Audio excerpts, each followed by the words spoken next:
Hi, I'm Brian Litz, long-range shooter and ballistician. I want to talk to you today about an important subject in long-range shooting, and that is the wind. Wind may be the most important conversation to have in long-range shooting because of its indeterminate nature. Wind changes a lot. It's a fluid, it ebbs and flows, and it can have a great impact on where your bullet hits at long range. So naturally, the most important thing you can do to improve your hit percentage in the wind is to practice in the wind. Understanding what the time cycles are, what the patterns are with the wind, how much pickups and letoffs are worth, that's going to do you more good than anything. There are some instruments that can help you though. Probably the most important tool for a long-range shooter to use regarding the wind is the Kestrel.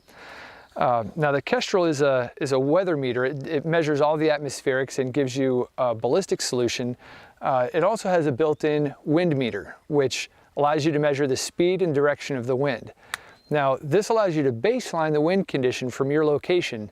A lot of times the wind will be different between you and the target. The Kestrel allows you to take at least a point measurement to baseline your solution, and that'll bring you a lot closer than not having any wind measurement at all. If you have a wind from 9 or 3 o'clock that's changing direction a little, that's not really going to affect your overall wind deflection very much.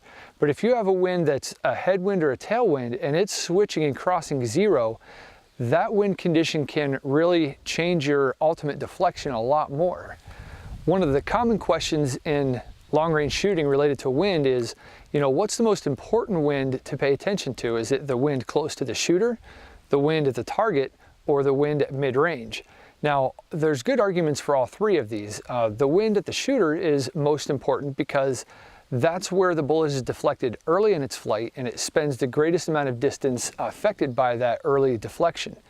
The wind at mid-range, though, that's where your bullet is highest above the ground, and a lot of times the wind gradient is such that you have higher speed winds further above the ground, so there's a good argument to pay attention to the wind at the midpoint of the trajectory. And then, of course, the bullet is traveling its slowest as it nears the target, which you might think that makes the bullet more susceptible to wind deflection near the target. So what's the right answer in the real world? In the real world, it all matters.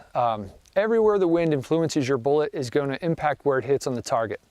Now, in the academic sense, the near wind is the most important because that assumes that the wind blows at the same speed all the way between you and the target, and the bullet will be most influenced by the near wind because that's where it's deflected early in its flight.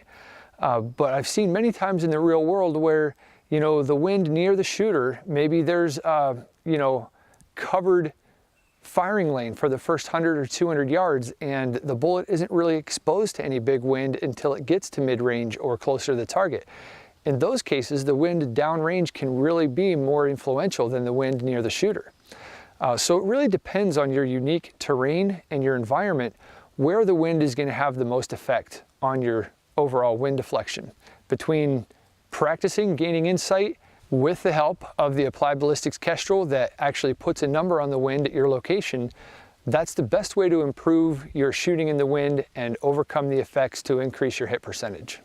And remember, these short videos are just intended for basic exposure to general concepts.